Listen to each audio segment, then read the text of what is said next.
9 अप्रैल 1865 को American civil वार ख़त्म होती है। अब्राहम लिंकन बागी रियासतों के लिए खुले आम माफ़ी का ऐलान कर देते हैं। अब्राहम लिंकन ने चूँकि ग़ुलामी को सिरे से ही ख़त्म करने की ठान ली थी, इसलिए इसके मुखालफिन की जानिब से, जो कि ग़ुलामी के हक़ में थे, धमकियाँ मसूल होती थीं। यहाँ तक कि धमकियों वाले खतूत इतनी ज़्यादा तादाद में मसूल होते कि अब्राहम लिंकन ने बाकायदा उन खतूत के लिए एक बड़ा सा बैग बनाया हुआ था जिसके ऊपर लिखा हुआ था असैसिनेशन। 14 अप्रैल की शाम अब्राहम लिंकन अपनी बीवी के हमरा फोर्ड्स थिएटर में ड्रामा शो देखने के लिए गए। इस दौरान उनके साथ मेजर हेनरी और इनकी मंगेतर भी थी।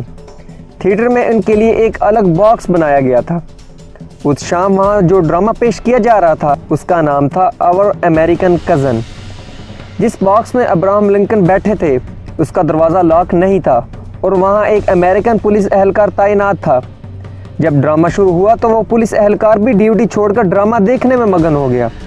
इतने में एक शख्स जिसके एक हाथ में पिस्तौल था जबकि दूसरे हाथ में चाकू, वो बॉक्स में दाखिल होता है। वो पीछे से आकर गोली चला देता है। गोली अब्राहम लिंकन के दिमाग को छूकर गुजर जाती है।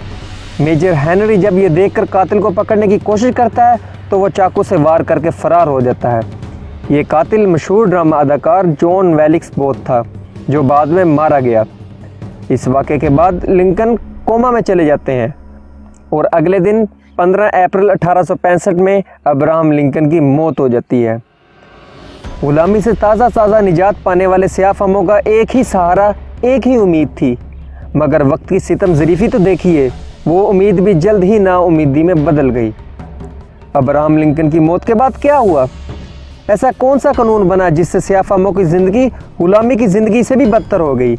और वो कौन शख्स था जिसने पुख्ता अज़म के साथ डट कर हालात का मुकाबला किया और सियाह फ़हमों को इनके बुनियादी हकूक़ दिलवाए?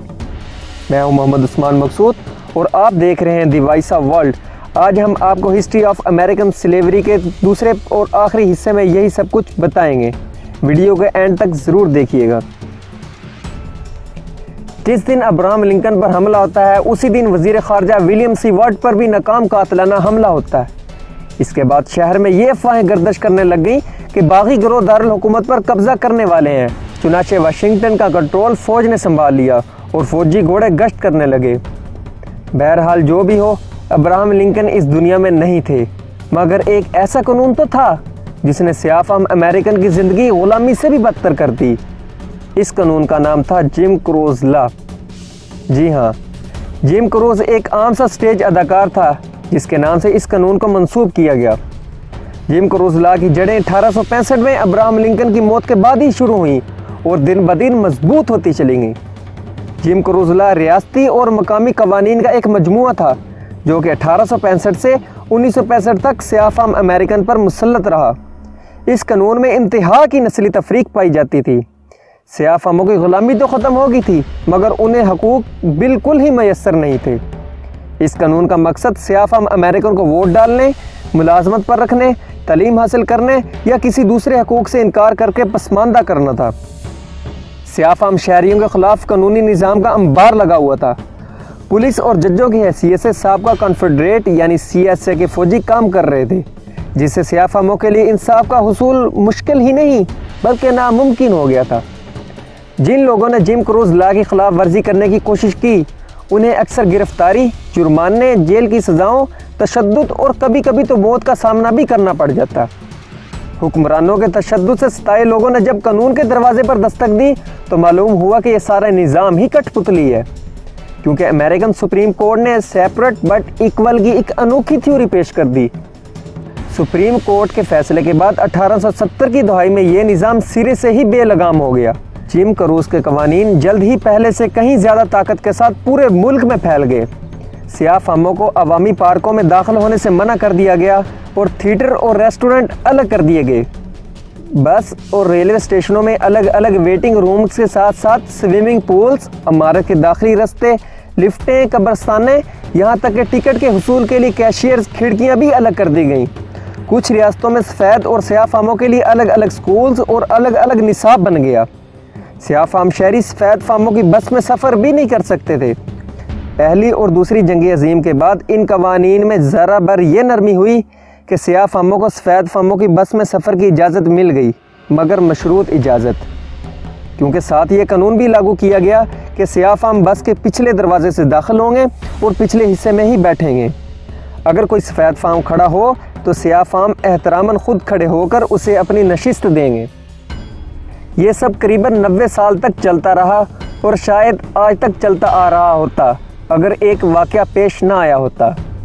हुआ यूं कि रियासत एलाबामा में एक मॉन्टगोमरी बस लाइन थी। 1 दिसंबर 1955 में एक अफ्रीकन खातून रोज़ा पार्क्स सफ़र कर रही थी कि बस में सफ़ेद फाम दाखिल हुआ तो रोज़ा पार्क्स ने सफ़ेद फाम को नशिस्त देने से इनकार कर दिया, जिस वजह से उसे गिरफ्तारी और जुर्माने का सामना करना पड़ा। रोज़ा पार्क्स के इस इक़दाम ने 20वीं सदी की अमेरिकी शहरी हकूक़ की तहरीक यानी अमेरिकन सिविल राइट को जन्म दिया। रोज़ा पार्क्स की गिरफ्तारी के बाद मॉन्टगोमरी बस बाइकॉट तहरीक चली, जिससे तमाम सियाह फामों ने बस लाइन का बाइकॉट कर दिया और मुल्कगीर एक तहरीक चल पड़ी। ये तहरीक 1 साल तक चली और 1956 में सुप्रीम कोर्ट ने मॉन्टगोमरी बस लाइन के इस इक़दाम को गैर आइनी करार दे दिया, जिससे सियाह फामों को अमेरिका के क़याम के लगभग पहले 200 सालों में पहला इंसाफ मिला। इसके बाद सियाह फामों ने अपने मुकम्मल हकूक़ के हुसूल के लिए कई तहरीकें चलाईं, मगर किसी भी तहरीक को चलाने के लिए एक इनकलाबी लीडर की ज़रूरत तो होती है। खुशकिस्मती से सियाह फामों को वो भी बहुत जल्द मिल गया, जिसका नाम था doctor Martin Luther king. Martin Luther king ने 1955 में PhD मुकम्मल की। वो शुरू से ही सियासी मामलात में दिलचस्पी रखते थे, मगर असली अमली ज़िंदगी का आगाज़ 1955 के बाद ही किया।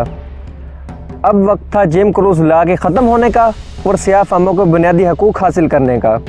सबसे पहले 1961 में सियाह फामों ने अपने हकूक़ हासिल करने के लिए एक कैंपेन चलाई, जिसे एल्बनी मूवमेंट कहते हैं।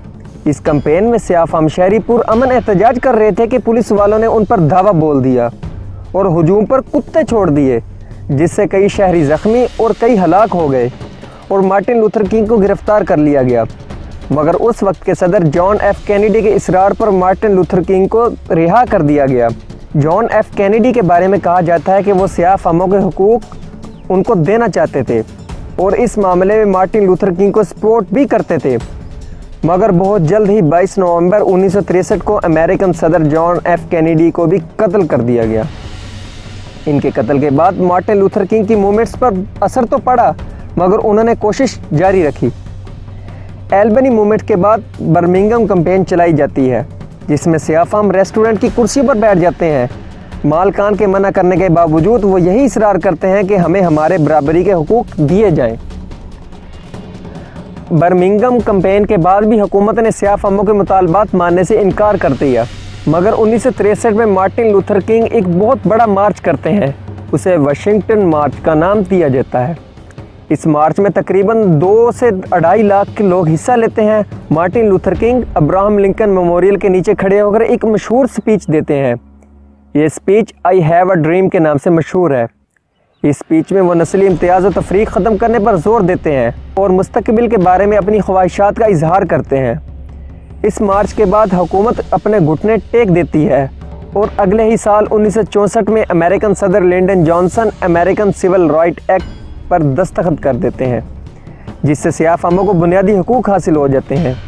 लेकिन वोटिंग राइट तो अभी तक हासिल नहीं हुए थे। कानूनदानों की नज़र में किसी भी शहरी को जब तक वोट डालने का हक हासिल ना हो तो उसे मुकम्मल हकूक़ हासिल नहीं हो सकते। इस हक को हासिल करने के लिए मार्टिन लूथर किंग एक और कैंपेन चलाते हैं, जिसे सेल्मा एल्बामा कैंपेन कहते हैं।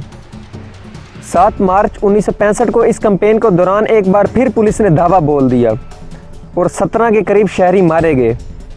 7 मार्च 1965 के इस दिन को ब्लेडी संडे का नाम दिया जाता है। बहरहाल हुकूमत ज़्यादा देर तक सियाह फामों के वोटिंग राइट्स को दबा न पाई और 1965 में ही अमेरिकन सदर लिंडन जॉनसन ने वोटिंग राइट्स एक्ट पर दस्तखत कर दिए और आखिरकार अपने हकूक़ की जंग तकरीबन 200 साल बाद सियाह फाम जीत जाते हैं। मंजिल से आगे बढ़कर मंजिल तलाश कर, मंजिल से आगे बढ़कर मंजिल तलाश कर, मिल जाए तुझको दरिया तो समंदर तलाश कर। अमेरिका में सियाह फाम शहरी शुरू ही से ग़ुलामी से आज़ादी और अपने हकूक़ की जंग लड़ते रहे। अभी इनको हकूक़ हासिल हुए ज़्यादा अरसा नहीं हुआ था, मगर सियाह फाम शहरी जॉर्ज फ्लॉयड के कत्ल का इतना सख्त रद्द-ए-अमल कि पूरी दुनिया में एहतजाज की लहर चल पड़ी। मगर मुसलमान तो शुरू दिन से ही सल्तनत की शक्ल में हुकूमतें करते आए हैं।